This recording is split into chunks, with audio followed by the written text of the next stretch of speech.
Nagsimula sa simple na pasulyap-sulyap, nagpapapansin sa'yo.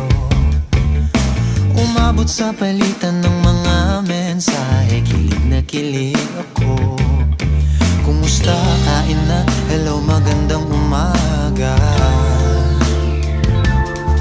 Ingat ka, pahinga, huwag kang masyadong magpupuyat pa. Naramdaman ng puso na dahan-dahan akong nahuhulog sa'yo.